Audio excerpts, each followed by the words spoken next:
Immigration within Canada is acidinely stupid right now. Not because of immigrants. Of course, immigrants do bring their own problems to the country. They also bring their really hot wives and their wonderful food. Immigrant ladies, I don't care how big your boobs are, I still want to see them. I don't care what color they are, I still want to see them. But what's more important is the people who live in the country. We need to make sure that they are taken care of. We need to make sure that they have the ability to. I mean, of course, you're going to have individuals that fall off that just don't really care about anything, including themselves, and won't do anything to help themselves. And I'm not talking about those guys. What I'm talking about is a kid getting out of school, getting into work, and then getting a place. They can't anymore because the people at the top have everything. The people at the top who have everything are also the people who are running things. Now, since they have so many things, they're becoming disconnected from they're becoming right disconnected from reality, and in doing so are placing people in the bottom in places that they don't see, don't want to think about, and don't respect. They're facilitating a hell there for individuals. And Canada is dead as far as the part where we are concerned about other people. Now Canada is full of boomers who just care about themselves, and I wish it wasn't that way. I've done a lot of thinking about it, and legitimately. Man, Kitchener, Waterloo, there was a high rise that was taken down because people in the area didn't want more people. Like nobody wants more people. Then stop bringing in the immigrants, okay? But I want to talk about what happened on Reddit the day that all of this was announced because it was really bothersome. It was very troublesome. They announced that 400,000 people were going to be brought into the country, and there were 6 pieces of flair. Okay, I checked out that one. I didn't think it was this or that. I don't even know how many people are in Canada. I don't know how many people we can bring in. I have work to do. I have things I have to get done. I got children I got to get off to school. I got things I got to do. And then I noticed something strange right away. Now, this article had 5 pieces of flair, awards on it. There was not one single good comment. The first 50 comments. And as I hit reload, and reasonable comments were getting deleted.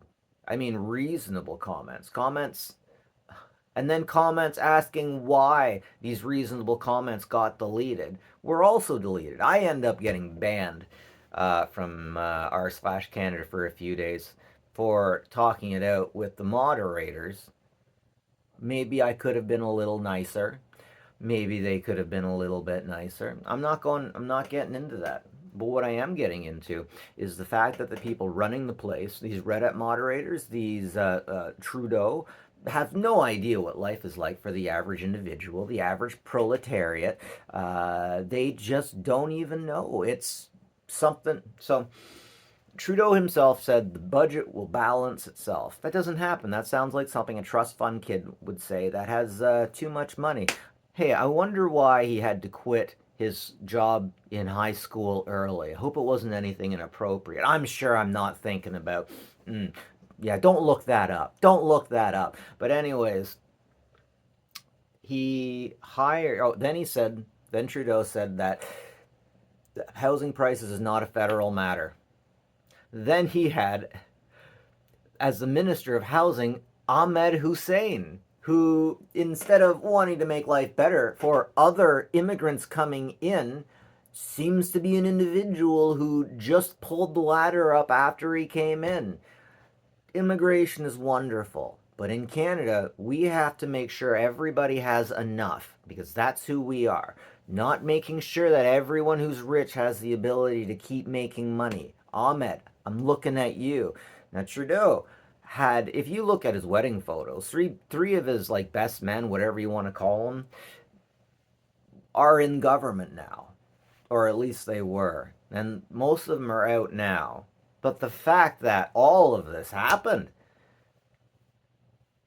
the fact that comments got deleted, something sketchy is going on here. Niagara Falls is the first one to get really upset about it because there's a lot of places in Niagara Falls to put immigrants. Niagara Falls is a sketchy place sometimes. Anyways, you see behind me, I got McKinsey and Company. These guys seem to be the individuals pushing the idea of what countries should be doing. Now, what countries should be doing is taking their own information. The leaders within these countries are supposed to take this information and do whatever they want to do with it. But instead, now they're going out and getting information from McKinsey and Company. McKinsey and Company had their hands in a lot of messed up stuff. They were involved in Enron. They go to Yale and Harvard and pick up the best of the best and just suck them right into there, and they're not good people. Ultimately, they're not good people. They're not good people. I'm sure they're smart. If you look up McKinsey and government, you're going to see a lot of things. Some people are going after them for different things.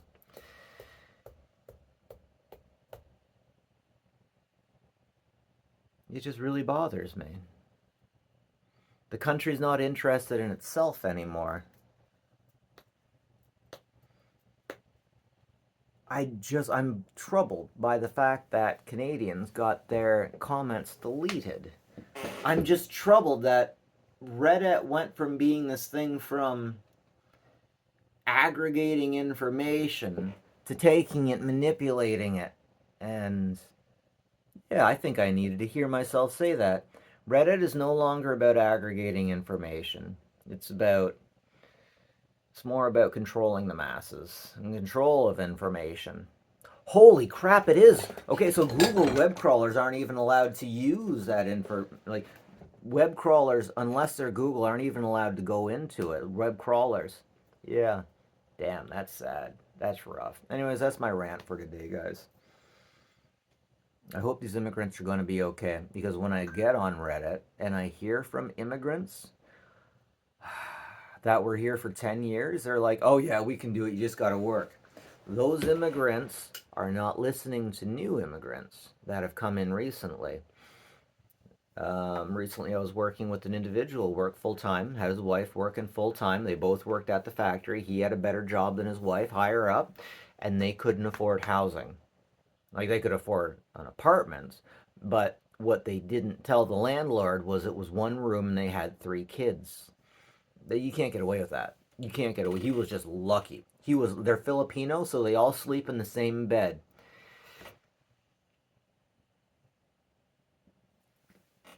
Now, now that works great for the Filipinos. They did that fine. I'm just thinking about our culture doing it. I would not be okay. Like, I'm sure the Filipinos can get away with that, but something different about European culture. Maybe there's a lot to be said and thought of for that.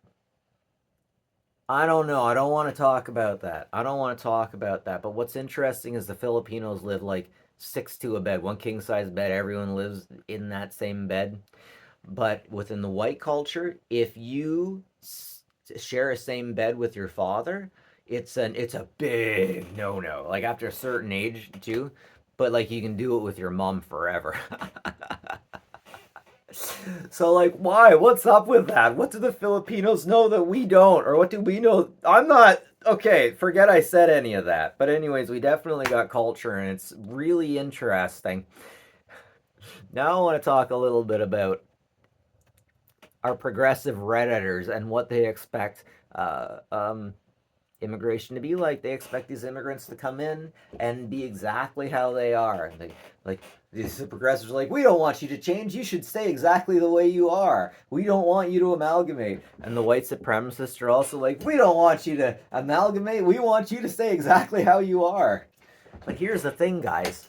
We have to amalgamate. We have to get together. It's nothing cooler. No colors left but black and white, and soon we'll all turn gray. We should. Let's just get all into a big orgy pile and have multiple colored. I never thought I'd hear a progressive woman tell me that shouldn't happen.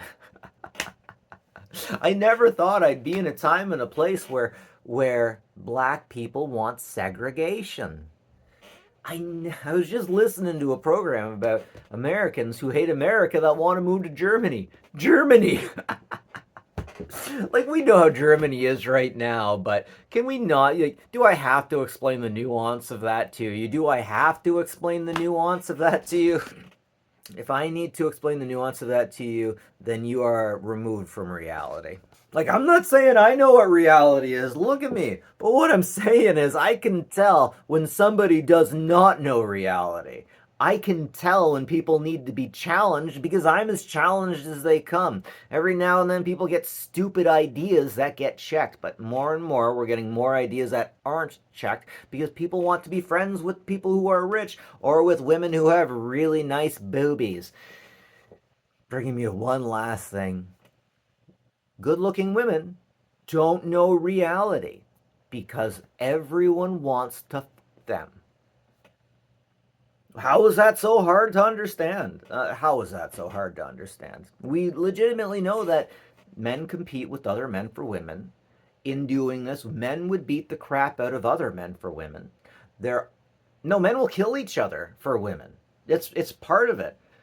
In the animal kingdom, animals kill each other for like they don't mean to, like they try not to, but like it gets a bit far sometimes, and wow. And then sometimes you get in a situation where deers and their antlers don't come apart, and they both. Let's face it, we need to face facts that women, especially good-looking women, are removed from reality because the men around them just want to bang them. And these men are willing to change reality. They're willing to murder. They're willing to spend so much money that it's getting difficult to find out what reality is these days. I remember there was a guy at school, his name was Robin, and everyone shat on him. His parents died, and everyone shat on him. And he was just the lowest man on the pole. Everyone was shitting on him. Everyone treated him badly, and then everyone was so surprised when he went all Columbine. Now, he was going to shoot people. He had this list, but everyone giving him problems. Like this guy didn't need any more problems. He didn't need any more problems. Even the women hated him because it was popular too. It was, I hope it was a different time. But within this, he got disillusioned so hard. So hard. He had to move to a different school. Everyone was giving him such a hard time. And the fact is, he had a shitty time. Society put him in a shitty place, and everyone just laughed at him. Not all the feminists out there, Margaret Atwood, the worst thing that a man has to fear from a woman is being laughed at. The worst thing a woman has to fear from a man is being killed. I think that really goes. I think that really goes a long way here. And in this, what I'm trying to point out is we need equality based off: are you alive? Are you human? Are you a criminal? You alive and human? You're equal. All animals are considered equal. Everyone's opinion is equal. But as we go around, we're seeing more and more that that's not quite the thing. And we're seeing people at the top who, much like JFK, says that JFK himself said that he was raised with so much money he didn't even know what the Great Depression was. We have a lot of people like that running our country, and it's heartbreaking. It hurts. Um, it's heartbreaking and it hurts because they don't care. They don't care. And like at a certain point, you have to reach a certain level where you don't care about certain people within your society because those certain people don't care about you. But normally those people are at the bottom and they're druggies, they're crackheads. And it's like I've tried to help these people and they broke into my house. I gave them a little bit of food, a little bit of weed, a little bit of money, and they end up breaking into my house and taking the rest of it. So those are people we can't care about because they don't care about themselves, they don't care about you. We can try to rehabilitate them, but that won't even work unless they want it done. But what I'm seeing is those crackheads now are in governments in some places. And you can't tell me that drugs and sex isn't the big thing in the government. If you really think drugs and sex isn't the big thing in the government, guys, I don't think you're within reality at all. Sex is a hell of a drug, and it's a power that can be manipulated. And I'm seeing a lot of people being manipulated. The cost of a house in Canada is 4 times the cost of a house in the States. And this is remarkable. And we as Canadians need to Do something about it. Anyways, thanks for listening to me, guys. That's enough of a rant for today. I'm concerned for the future of our children. I'm concerned for the future of Canada, for the people who have money and not the people who are trying to manipulate things, basically. I love immigrants. I hate bad immigration. And I reserve the right to question Muslims about the Aisha thing, just as I reserve the right to question Christians about the second book of Timothy. Anyways, ladies and gentlemen, that's it from me. But more importantly than any of this and any of the stuff that I said, take care of each other. Give your mom a phone call. Spread the love. I mean, just try. Anyways, that's it from me, folks. Not from Nest Tech. Let's take it easy.